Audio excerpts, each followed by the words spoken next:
As you mentioned earlier in your testimony, the DEA has come up with a report that shows that most of the drugs, for example, that are coming across the border are coming through ports of entry.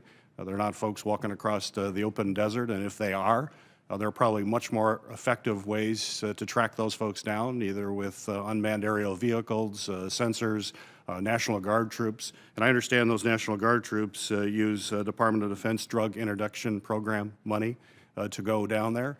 And yet now I hear that that drug interdiction money may be diverted to something else.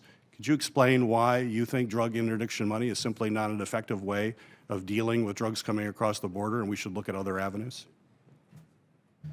Senator, what I would say is that we've been in consultation with the Secretary of Defense on exactly these issues.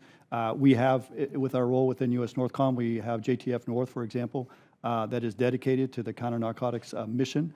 That gets funding through the 284 money that you're alluding to.